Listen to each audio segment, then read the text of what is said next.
Everyone, welcome back to the Board of Advisors podcast. I'm your host, Dillon England, and today we have Cruz Gamboa, the legend, the CFO legend. And we're going to talk about a lot of really cool stuff. Ascend Growth Ventures, you're CEO of that company. You have a new thing you're launching we're going to talk about in a second. You have a crazy career from being in GE to business development and CFO. I mean, I can't wait to learn about your journey, but you're launching something really cool. I want to start by talking. It's called scalingcfo.io, right? Correct. Dude, what is it? What is that? Like, what are you launching? That's awesome. So look, most of my career has been in the intersection between corporate finance, business development, and sales and strategy, right? So I've been doing kind of like those three things. When I left to do my own company, I was running a fractional CFO company, and then I was also coaching people as a scaling up coach. I'm a certified scaling up coach. And then I realized that many of the companies that were looking for me, that were looking to work with me as a scaling up coach, were not even ready to scale their business, right? So they were kind of like, in a way, they were kind of back to like, why don't we work on your financials, get your stuff ready, and then we can scale the business. That was kind of like what started to happen. And then I realized that maybe I didn't have to put everything into like different compartments, and that there was a way to integrate the scaling aspect of a business with the financial aspect of a business, because in the end, they're all the same. Right. Because finance is the language of business, right? So then that's when I had, and actually it was like a whole story that we can go into a lot of detail, but I was doing breath work in San Diego at a mastermind, and it just sort of like came to me that my company needed to be called Scaling CFO. Is the integration of those two aspects of who I am. Huh. Oh yeah, my mind has 1,000 questions right now that I want to ask you. What do you think is like the single most thing that gets you most excited about the project? What's most exciting for me is that initially it started as a project where I wanted to have the ability to automate a lot of the financial questions that a founder may have as they're scaling their business. And have all of the reporting and all of the different tools and systems and all of that. And then I started seeing that there was a lot of little companies that were sprawling that claimed that they were going to be doing the same. And then as I was in a couple of masterminds with some really much smarter than me people, the people that were smarter than me, I kind of understood that what we are looking for as humans and as founders, we're looking for people to solve our problems. We don't need AI for the sake of AI.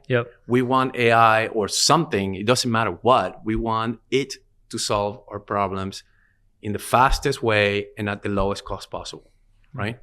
So then I realized that if I wanted to do something different, if I wanted to be sort of like that purple cow, right?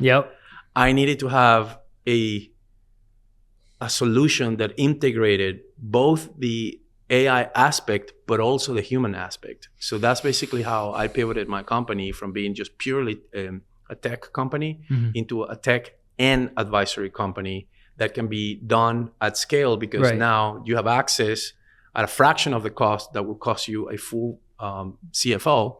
You can get access to, the best of both worlds. It kind of sounds like you made a bridge between where clients sometimes are and then where you are. And a lot of companies just weren't quite ready for a you, but they needed some help. And this company is going to help those people that they might not be able to afford a full-time Cruz, right? That's absolutely right. But that doesn't mean that they can't get ready to scale their companies. Correct. That is like the number one. Scaling IO is almost like a pre-scaling. Absolutely, 100%. Software, technology. For like, we should talk about scaling, by the way. We had a great conversation last night at dinner. Yes. You made a statement to me at dinner. I think you said it. So if you didn't, you can take credit for it either way. Oh, I said it for sure. Yeah, unless it was a bad one. It's a really good one. Super deep. Yeah. But you basically said like, business owners all the time are like, I want to scale. But they don't really know what that means. They don't really know what it's going to take. And a lot of times like companies scale to their death. Like we're kind of talking about like, sometimes it's actually just like not the thing you need right now. Is you said like, you need profit first. Like a lot of times companies are like, hey, yeah, we have razor thin margins, but we need to scale. It's like, no, you need to probably relook at it. So tell me about that. Like, so tell me about when you think companies are ready to scale. What should a business owner be like? When should scaling even enter their mind? Like, what type of foundation should they build before they even, because like that's what everyone says, like, oh, I got to scale my company to whatever. It's like, but like, what groundwork does a company need before they even use that S word? That's awesome. I love that question, by the way. So just think about it in these terms. So when people are saying that they want to scale their company, what they really mean is that they want to grow their revenues. Yeah. And most of the times, except that if you find a founder who's more sophisticated and had a couple of exits, they do get it. They get it. Mm-hmm. But the ones that they haven't gone through the whole process, they believe that what they have to do is just to create more revenues because somehow that's going to create more profits and more cash flows. But the reality is that that's not necessarily the case. And I'll give you an example. I've been working with a company, $12 million in revenue. Okay. Mm-hmm. They have pretty much zero profits. Okay. And then when you take out the debt service and all the other sort of like non-P&L stuff, they're actually burning cash. And they have $12 million in revenue. So that proves that revenue is not the same as profit and it's not the same as cash. Right. So I like to make that statement because it's really important. And then the other thing is that growth is not the same as scaling. Growth is when you're actually growing your revenues. You go from 100 to 150, from 150 to 200, and maybe your profits don't necessarily follow, right? Or maybe they grow linearly, right? Yep. But in reality, scaling is when you are growing the company and your costs are not growing. Therefore, your profits start scaling exponentially. That's scaling, okay? And the thing is that I think it maybe comes from a place of scarcity or not knowing or fear. I don't know. But a lot of founders have a little bit of like fear of missing out. They feel like they have to grow in order to sort of like prove that they're actually like being successful in running their businesses. But the reality is that if you give me a company that has $10 million of revenue with $1 million of profits, and you give me a company with $5 million of revenue with $1 million of profit, I kind of want the second one. Yeah, for sure. Give me the one with more profit. Right. With the one with more profits, because profits require investments. Yeah. Revenue, like high revenue requires more working capital. Which affects your profit. Which it affects the kind of cash that you need to tie into the business. And when you are maybe a $25,000 a month company, maybe you don't need a lot of working capital. But when you're like $10 million, you'll have basically a lot of money tied up in working capital in your business. Yeah. And then it only takes maybe sort of a bad economy or maybe a couple of clients that, they stop paying for whatever reason. Or maybe you had a delivery issue, maybe you had a problem with the team or problem with the systems, and all of a sudden you're losing money to really get you in a situation where you're now cash strapped. And when you are in that situation, that is the worst time to go and ask for a loan. And I mean, most of us know what that means. And you have to go and get a Stripe loan, right, to make up for the cash at a 45, 50% APR. And is that really creating value for your company? Yeah, for sure. Probably not, right? So that's what we're talking about. It's just being intentional about how you grow your company and just basically just making sure that as you grow the company, you're doing it in a way that is sustainable, where you're going to not be in a situation where you need a lot of cash or you don't have a lot of cash tied in working capital, because that's going to hurt you. You don't want to scale that because it's going to come back as a boomerang to you in the future. Because scaling, if you're not careful, can just incur more costs than you're ready for, right? And absolutely. Yeah. And think about it. Like, for example, you have a funnel. You want to grow your business, and you want to run that funnel. What do you need? You need to spend on ads. But it's not only the ads. Yeah. It's the content, it's the ads agency. And people are like, well, but AI is really making that a lot cheaper and faster. Yeah, you still need humans. Yeah. You still need to pay the agency because you need somebody with expertise to actually run that for you. Unless you're really good at running ads, you need somebody. Yeah. And also think about this. You may put $1 today in ads, but you may only see that lead maybe in a month from now, maybe 60 days Yeah, from can now. you survive the time? Yeah. Exactly. And I call that gap between you putting $1 into your business and you getting it back into profits, the cash void. Mm-hmm. And I just wanted to like come up with a name that people will remember, the cash void. The time Dude, from when you put name. Time from when you put $1 into in anything, in any type of investment. Because think about it, when you're paying people's salary, that is also a form of investment. For sure. Right? Yep. When you're paying rent, when you're paying everything that you're putting into the business, every cash that every type of like payments that you're making into the business needs to be viewed as an investment. And when you make that shift, you're like, oh yeah. So if you have an employee that you are paying for and it's not producing, is that a good use of your cash?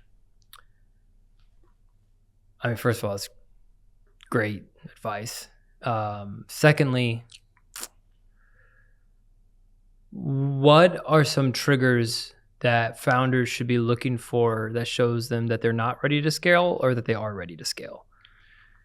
To me, it all comes to awareness. If I ask you, like, what would happen to your business if I brought 5 times the leads that you have today? It'd be great. But could you take that volume? Will your business break? Right. Yeah. Because everybody wants that. Like, oh yeah, absolutely. I want 5 times the volume. Would you be able to take on 5 times the leads that you have today into business in a week? Probably not, right? I mean, most businesses are not structured to do that because they don't have the systems to do that. So the minute that you're ready to basically like open the faucet and let it rip because you know that you can take the volume, only when you feel that can be that you can do that, that's when you can start scaling the businesses. Yeah. I have a business coach mentor of mine, Mike Gurley, EOS implementer. Are you familiar with EOS? Of course. Okay. We're big EOS fans. Well, EOS was born in Michigan, I'm from Michigan, so it's massive in Michigan, right? Gino still lives in. Gino was he was basically he learned a lot of his scaling. I guess like all the theory that he got from Vern Harnish. I did hear that. Yes. And Vern Harnish is basically the author of Scaling Up. And I personally am a Scaling Up certified coach. So I'm more of a Scaling Up, guy than EOS. Yeah. I mean, I love EOS because it's like cousins, it's like very, very, very similar. But I like the flexibility of scaling up much more. Cool. Yeah. You learn something new every day. But no, I was saying like my buddy Mike, he's a mentor of mine, been around forever, super successful, but he says all the time, like more companies die from sometimes too many customers and too little customers. Meaning they burn their brand, they're not ready for the influx, they don't know how to handle. And that's, one of the concerns that he had for us because we've been growing so fast. He's like, man, we got to make sure systems are there. Because if you're not careful, you could be the best, most well-meaning person in the world. But if you have a volume you can't handle, it's your brand that gets burned. And you could be a great person and you could have worked 90 hours a week and it's still just not work out and you just can't facilitate because you just took on too much. And I think that cripples more businesses than, I think we think a lot of times when we think of a business failing, we always assume it's, oh, you didn't have enough business. But in reality, a lot of times they actually got a really good chance and they just weren't ready for it. 1,000%. I mean, I totally agree with that. But just think about it. It's almost like with anything in life, right? When you take on much more than you can actually do in practical terms, you start like making a lot of people very unhappy, right? Like, for example, if you had a girlfriend and a job and maybe 3 jobs and a career and all of that. And 3 girlfriends. No. And 3 girlfriends. No, but when you stress yourself so thin that you can't really be intentional about how you spend your energy and your time in any particular aspect of your life, whether that's family, business, your spiritual life, or your health, right? Then one of those are going to suffer, or maybe all of them are going to suffer equally. So, I mean, I think we could talk about scaling because there's so much, I think, bad information out there and there's good information out there. But I want to talk about what you do as well through Ascension and kind of like what your passion is. So, Fractional CFO, right? You help businesses really understand the numbers. And you also mentioned something at dinner last night. It's deeper than just the numbers. It's you've had experience in business development. You've had experience in so many different things where, honestly, I think you can holistically look at a business and be able to give a little bit more insight than just what a P&L says. So talk to me about like how important that is to you and how you maybe look at being a fractional CFO different than what's normal. Yeah, I mean, I tell people that I'm a fractional CFO because that's the easiest thing to understand, right? Yep, we know exactly. Yeah, everybody kind of like understands what a fractional CFO does. Right. But in reality, I'm more of a strategist in a corporate finance role. Yeah, a corporate finance guru, I guess. Yeah. You can call it that if you want. I mean, I don't like to call myself a guru, but that's my expertise. Mm-hmm. That's my son of genius, right? Mm-hmm. And when I think about like what I do also, which is actually kind of cool and different than everybody else, is that not only am I looking at your numbers, not only am I looking at your strategy, but I'm also focused on you. Mm. How are you showing up? Are you ready to lead? Is that what you want? Do you want to lead a team? You want to be the CEO? Because it's perfectly okay to say no. Yeah. Maybe you want to eventually bring a CEO to be sort of the leader of the business and you just want to stay in the visionary role. 100% okay. Yeah. Okay. So it's just really getting into the founder's psyche as well, understanding sort of like their emotional and spiritual state. Yeah. Because at the end of the day, business is a spiritual game. Yeah. And for some of those that may think that, what are you talking about? Well, just sit with that concept for a while. Or just own the business first. Yes, just go and test it out on your own. It's a spiritual game. I mean, just think about it. How many times as an entrepreneur, you're an entrepreneur too, you are basically sitting there and maybe things are not moving. You're not getting traction, or you're getting not so great clients, or you know what I mean? Or the clients that you want don't convert. Yeah. And then all of a sudden you have an energetic shift. You have like maybe something happens inside of you and all of a sudden it starts to pour. You start getting all the leads and things start to move and you're like, but what's different now? You can't even explain it because it happened inside of you. It didn't happen outside. Yeah. So if we don't understand that aspect of being an entrepreneur and scaling businesses, then we're going to miss out on the opportunity to do great things in our businesses. Yeah, well, I think that's a needed thing because I think a lot of times we try to put CFOs in the box where it's just like, hey, just tell me the numbers.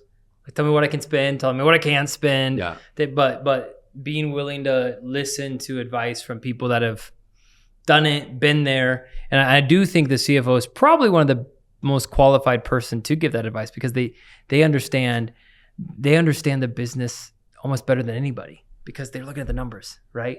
And so you are probably, I would argue, one of the more qualified people to also, I don't know, like coach the business owner on stuff outside of the numbers. Yeah, because I mean, what's happening? That makes sense. No, it makes total sense. And I can tell you, especially because of the way that I was trained, right? Most of the GE CEOs came from finance. That's actually, it took me a while to kind of like, that's actually true, right? Yeah. Like a lot of the greatest CEOs, general managers, and leaders of the General Electric company, they were at some point finance people. So that's what made them great because they understood numbers. But does that mean that they have to do their own P&Ls and be their own CFOs? No, you need to. I mean, that's what you have. I think other people.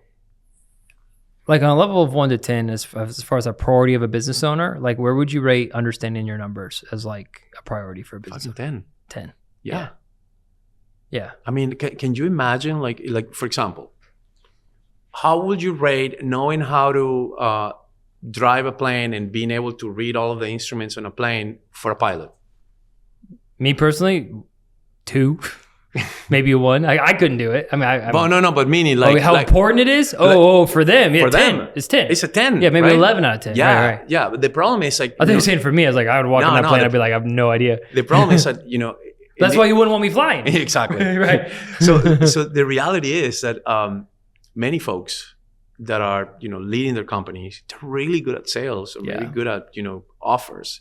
Or maybe good at networking and relationships. The people aspect, right? The people aspect, or even the business aspect from an execution perspective, right? but that doesn't make them the best financial people. Yeah. That doesn't make them the guys who are going to make the best financial decisions. And by the way, if you're watching this, ChatGPT is not going to save you. Okay, it's not. You know, it can't be. ChatGPT can't be your fractional. Cannot be your. It cannot replace. Dang. I already like thought through all of this, and like the decision that I came to is that we need to use AI for sure. I'm not saying that. I'm not advocating against it. I'm just advocating against using it blindly and relying and giving all of our power to artificial intelligence. That makes no sense. It's a tool, not a person. It's a tool, not a person. Correct. Yeah. Put that on a shirt. Yeah. Yeah. I like that. Yeah. Right. Little slogan. Well, I mean, first of all, we have like 1 minute left. Yeah. Dude, 24 minutes goes by like that when you're having fun. I think what I've just uncovered and learned from you is that you have so much experience, knowledge, that I think a business that's qualified to work with you would be dumb not to. So like, where can people find you? How do people get a hold of you? Like, what's the best way? Website, LinkedIn, like kind of like where would be the best way for people to get a hold of you? Yeah, you know, the best place is LinkedIn. Okay. LinkedIn. Yeah, and because I mean, from LinkedIn, I have all sorts of lead magnets and resources that you can download for free and all of that. And if you want to check out my my company, scalingcfo.io. I mean, that's an easy one. Yeah. And just check us out. And if you have questions, just reach out to me via that DM through LinkedIn, and I look at all my emails and my DMs personally, actually. Well, first of all, I mean, I'm telling you, if you're listening to this podcast and you are trying to decide if you should scale or shouldn't scale, you're like in between, talk to Cruz, reach out. He's the guy to help you, brother. It's been a pleasure, Thank you for coming brother. on the podcast. Yeah, and as always, so like, much. comment, subscribe. See you guys in the next one. Peace.